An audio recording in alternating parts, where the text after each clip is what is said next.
पुत्रदा एकादशी पूरे साल में 2 बार आती है। एक श्रावण के महीने में आती है, दूसरी पोषादिक्रम में। जिस नारी को संतान नहीं हो रही हो, बहुत प्रयास कर लिया हो, पुत्रदा एकादशी पूरे साल में 2 बार आती है। एक श्रावण के महीने में आती है, दूसरी पोषादिक्रम में आती है। पुत्रदा एकादशी होती है ये संतान की वृद्धि करने वाली। शंकर जी के मंदिर में जाकर, भगवान शिव के मंदिर में पूजन करके घी का 1 कटोरी में घी और 1 कटोरी में खीर शंकर के सामने रख देते हैं। भगवान शंकर के मंदिर पर चौखट पर घी का दिया लगा देते हैं। शंकर जी की चढ़ी हुई 1 बेलपत्र साथ में रखें और 1 बेलपत्र को उठाकर शंकर जी के मंदिर की चौखट पे ही बैठकर चबा चबा कर खा लेते हैं। जो 1 बेलपत्र लेकर आए हैं वो अपने पति को खिला देते हैं। कहते हैं पुत्रदा एकादशी के दिन ये कर लेने पर संतान की प्राप्ति हो जाती है, पुत्र की प्राप्ति हो जाती है। महापुराण की कथा कहती है, आप अगर विश्वास रखे हो, सफेद आंकड़े की जड़, जिस नारी का संतान नहीं हो, गर्भ नहीं ठहरा हो, सफेद आंकड़े की जड़, जिस देव अधिदेव महादेव की कथा जिस तुम्बरुका जी ने श्रवण कराई है, शंकर भगवान जिनके सामने बैठकर शिव पुराण की कथा सुन रहे हैं, उन तुम्बरुका जी का नाम लेकर शिवलिंग पे से 21 बार घुमाकर मंदिर में ही कमर पर 7वें दिन रजस्वला धर्म के जो बांध लेता है और 1 पीपल का पत्ता अवधूतेश्वर महादेव का नाम लेकर शंकर पर चढ़ाकर उसको गाय के दूध में उकाल कर रात्रि को दोनों पति पत्नी अगर पीकर सोते हैं, 3 महीने में भगवान भोलेनाथ उसकी गोद भर देते हैं। ये शिव कथा। शंकर देता जरूर है। अच्छा, संतान नहीं हो, किसी नारी की गोद अगर, स्त्री की गोद अगर खाली रह जाए तो भी दुख होता है उसको कि मेरे घर में औलाद नहीं, संतान है। हम कई बार कहे, आज फिर कहते हैं, ये टेस्ट भी बाद में कराना, सारी जांचें बाद में कराना। एक बार शंकर का भजन कर कर देखना। पिछले वर्ष कथा में तुमरुका जी की जो कथा कही थी, यूट्यूब पर डली हुई, अगर आप लोगों ने नहीं सुनी हो तो उसको निकालना यूट्यूब पर। श्री तुमरुका शिव महापुराण की कथा हमने कही थी, तुमरुका जी का व्याख्यान, उसमें वर्णन किया था। सब जगह से अगर हार जाओ और सारे रिपोर्ट आपकी आपने सब दूर दिखा ली, तो एक बार शंकर पर भरोसा कर कर तुमरुका जी का नाम लेकर सफेद आंकड़े की जड़ को शिव जी पे से रजस्वला धर्म के 7वें दिन 21 बार घुमा लो, नाम गोत्र बोलकर कमर में लाल धागे में बांध लो, पीपल के पत्ते शिव जी को चढ़ाओ, उठाकर लाओ, उस 1 पत्ते को रात्रि को गाय के दूध में उकालो और उस दूध को दोनों पति पत्नी पियो, साथ रहिए। समय आएगा, बाबा चाहेगा तो 3 या 4 महीने में गर्भ ठहर ही जाएगा। सारे डॉक्टर को दिखा लिया अपनी जगह, टेस्ट भी करवा लिया अपनी जगह, पर एक बार प्रयोग, और वो विश्वास रखकर करना पड़ेगा। शंकर पर जो भी कार्य कर रहे हो आप, जो उपाय कर रहे हो आप, शिव का स्मरण कर, भगवान पर अगर विश्वास रखोगे, भरोसो दृढ़ इन चरणन कहो, श्री वल्लभ नख चंद्र छटा बिन सब जगमा ही अंधेरो। अगर भरोसा है तो शंकर है, और भरोसा नहीं तो शिव कहां से। विश्वास लेकर अगर आए हो तो काम तो होगा। ये लोग काशी से आए हुए हैं, विश्वास लेकर ही तो आए होंगे कि हम जाएंगे शंकर की कथा में तो बाबा कृपा जरूर करेगा। कई लोग यहाँ पर बैठे हुए हैं जो विश्वास लेकर आए हुए हैं, दूर दूर से आए हुए हैं, केवल विश्वास लेकर कि भगवान कृपा करेगा किसी ना किसी रूप में, मुझे विश्वास है कि बाबा मेरी सुनेगा। और फिर कहता हूं, कथा में अगर आपने मन लगा लिया, भले टीवी चैनल के माध्यम से श्रवण कर रहे हो, भले मोबाइल के माध्यम से श्रवण कर रहे हो, भले पंडाल में सुन रहे हो, बाबा से अगर दिल से आपने अगर कह दिया तो 3 महीना बहुत होता है सब कामना पूरी होने के लिए। मेरा बाबा आपको कुछ ना कुछ दे ही देता है, बस आपकी रुचि के अनुसार सुख प्रदान कर ही देता है। भगवान कृष्ण की 16,108 रानियां थी। कितनी रानियां? जम के बोलो जरा। 16,108।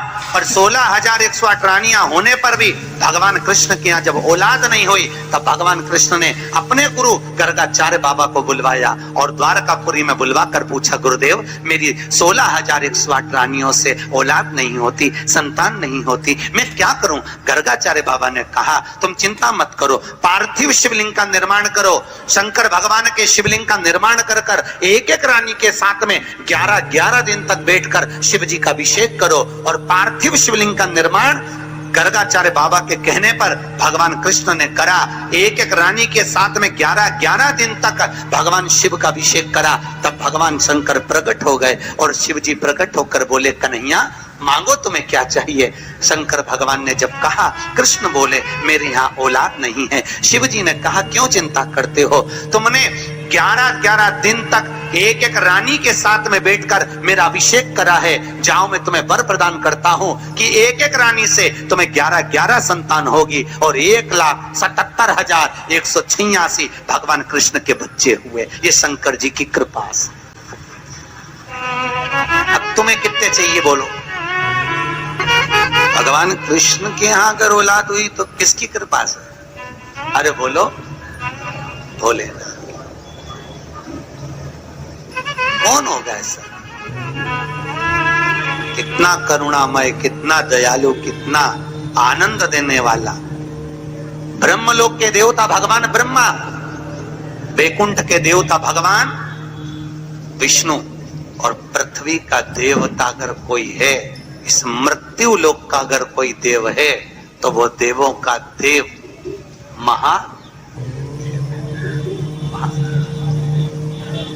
पृथ्वी का देव है, मृत्यु लोक का देव है महादेव। शंकर जी कहते हैं, भले तू ब्रह्मा को भज, चाहे तेरी मर्जी पड़े नारायण को भज, पर मृत्यु लोक का देव तो मैं हूं, पाला तो मुझसे पड़ना है ना, तब निपटूंगा तेरे से। अभी तू जा। फिर पाला कब पड़ता है? जब थोड़ी सी भी दिक्कत आ जाए, परेशानी आ जाए, एक्सीडेंट हो जाए, ब्लड प्रेशर ऊंचा नीचा हो जाए, शुगर बढ़ जाए, अटैक आ जाए, तब सीधे पंडित जी को फोन लगा के बोले महामृत्युंजय का पाठ करा दो। शंकर जी बोले अब आया मेरे पाले में, अब आया, लगे सब पाठ करने के लिए। भगवान नारायण का अगर विवाह भी कराने वाला कोई है लक्ष्मी से तो वो मेरा शिव ही है। संतान का सुख नहीं था। गौतम बाबा के पास जाकर उन्होंने निवेदन करा, पिताजी मेरे को संतान का सुख नहीं। बाबा ने कहा केवल एक काम कर, पार्थिव शिवलिंग का निर्माण कर और पूजन कर, पार्थिव का पूजन कर। मेरी जीजियों, मेरे नासिक के जीजाओं और मेरी बेटियां, बहनें, भाई, मेरे बेटाओं, तुम्हें लग रहा है अपनी जिंदगी में कि दुख मिट नहीं रहा, थोड़ा प्रयास, संघर्ष करना, कर्म करना, मेहनत करना। ऐसी वैसी जगह पर मत चले जाना कि कोई तुम्हारे ऊपर छड़ी घुमाकर नीचे से सोने के हंडे निकाल दे। बहुत मुश्किल है सोने के हंडे निकलना। मेहनत करोगे तो सोने के क्या, हीरे के अंडे निकल जाएंगे। उसमें क्या दिक्कत? इधर उधर नहीं पढ़ना, अपना फालतू प्रपंच में नहीं पढ़ना। हमारा शास्त्र कहता है जब दुख की घड़ी में माता अंजना, श्री हनुमान जी महाराज की माता अंजना, जिनके घर में संतान का सुख नहीं हुआ, बहुत अवस्था माता अंजना की निकलती चली गई, औलाद नहीं हुई, तब माता अंजना भी अपने पिता के पास जाकर बैठी और पिता ने कहा तू चिंता मत कर, पार्थिव शिवलिंग का निर्माण कर। जब तुम्हारे जीवन में कष्ट आए, धन नहीं आ रहा, व्यापार नहीं बढ़ रहा, तकलीफें आ रही, पार्थिव शिवलिंग का निर्माण करो। मेरे राम जी अयोध्या से चले लंका तक, बीच में उन्होंने पार्थिव शिवलिंग का जहां जहां रुकते थे वहां पार्थिव शिवलिंग का निर्माण करते थे, क्योंकि उनकी जिंदगी में उनको मालूम था कि दुख बहुत है। 14 वर्ष का वनवास मुझे झेल दिया गया है, वो 14 वर्ष का वनवास मुझे झेलना है, दुख बहुत है। इसलिए उन्होंने भगवान शंकर की पूजन करी। भगवान कृष्ण ने एक बार भी पांडवों से ये नहीं कहा कि तुम इस देवता की पूजन करो कि उस देवता की पूजन करो। पांडवों से कहा गया तुम शंकर जी की पूजन करो। जितने भी पांडवकालीन मंदिर मिलेंगे शंकर जी के मिलेंगे। पांडवों ने जो मंदिर का निर्माण करा वो शंकर जी का करा। भीम ने मंदिर बनाया, युधिष्ठिर ने मंदिर बनाया, अर्जुन ने मंदिर बनाया, नकुल सहदेव ने मंदिर बनाया, सब शिव के मंदिर। पांडव शंकर जी का अनुमोदन करते थे तो पांडवों को भी वो सुख प्राप्त हुआ, वो सुख मिला पांडवों।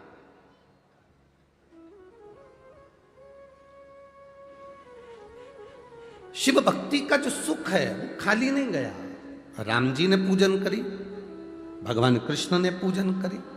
दुख की घड़ी में पार्थिव लिंग का निर्माण करो। अब जरूरी नहीं कि तुम वो पार्थिव लिंग बनाने के लिए मट्टी लाओगे। अपने घर में जो गमला लगाओ, अपने घर में जो गमला हो, भले वो काय का भी गमला हो, उस गमले में जो मिट्टी है उसी को वहां पर इकट्ठी कर लो और इकट्ठी कर कर एक शिवलिंग बना लो और शिवलिंग बनाकर उसकी पूजन कर लो। अब किसी ने पूछा गुरुजी क्या केवल शिवलिंग बना लेंगे, नीचे जलाधारी नहीं बनाएंगे गमले में, चलेगा?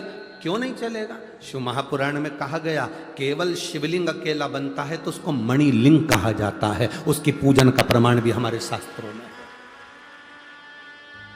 आप तो मिट्टी के ढेरे को ऊंचा करो, गमले के अंदर मिट्टी भरी है, उसको वहीं पर पेड़ पौधा लगा है बगीचे में, वहीं पर मिट्टी के ढेरे को ऊंचा करो, उसकी पूजन करके जल विसर्जन करके बाद में उसको जल डालकर वहीं ठंडा कर दो, वहीं विसर्जन कर दो। कौन मना?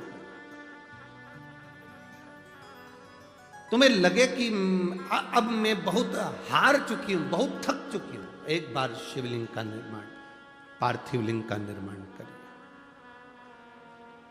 पार्थिव लिंग। और मेरी जीजियों और जितने आस्था चैनल पर श्रोता भाई बहन कथा सुन रहे हैं, जितने बेटा बेटी कथा सुन रहे हैं, बहुत जल्दी हमें हार नहीं मानना है। बहुत जल्दी हमें हार नहीं मानना, बहुत जल्दी हमें हार मानना।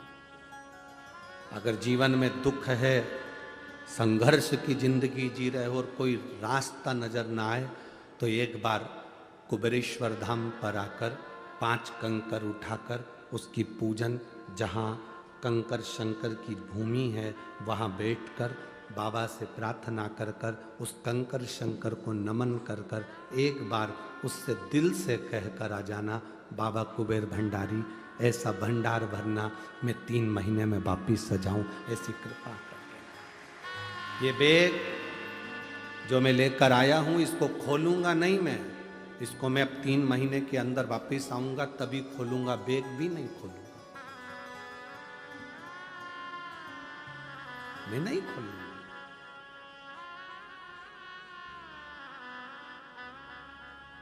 खाली कहां भेजता है?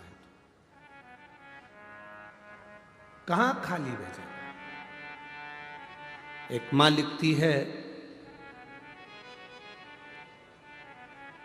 जिसकी शादी 2012 में हुई, संतान का सुख नहीं था, वो उसको संतान बाबा दे दिए। कोई को 25 वर्ष हो गए। ये पत्र इतने सारे हम लोग बाँचेंगे तो बहुत समय हो जाता है पत्र को बाँचने में, बहुत।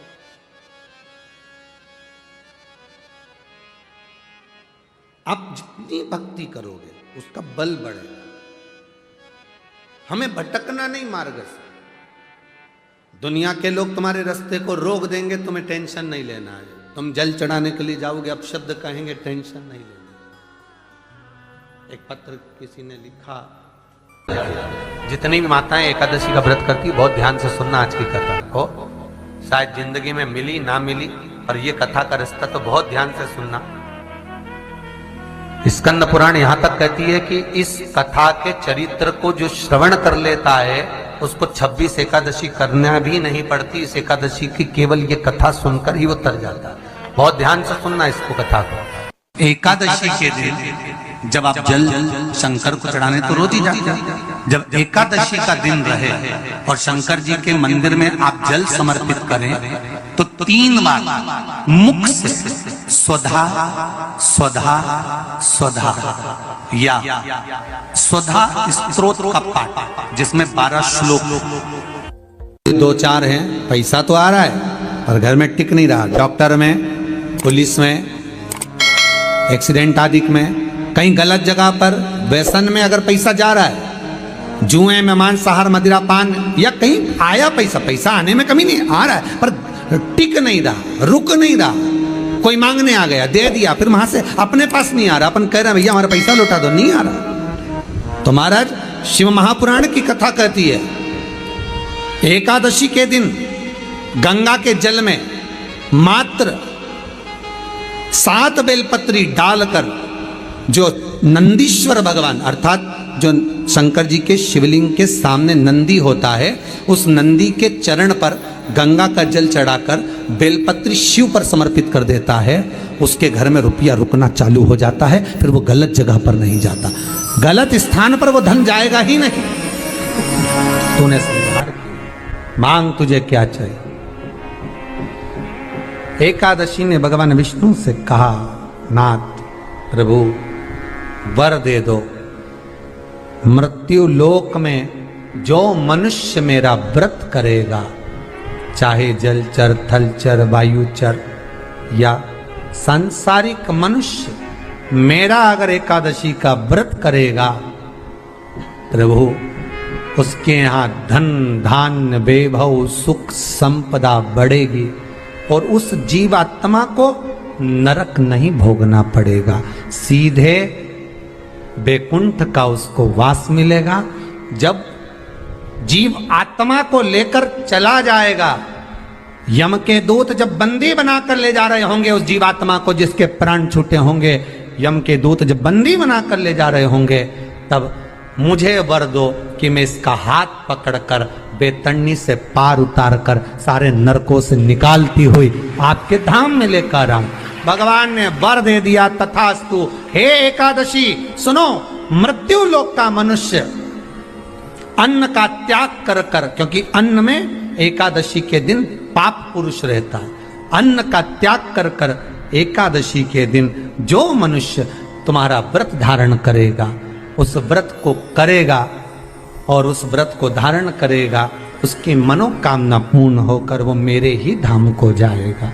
ये तो हुआ एकादशी के जन्म की कथा।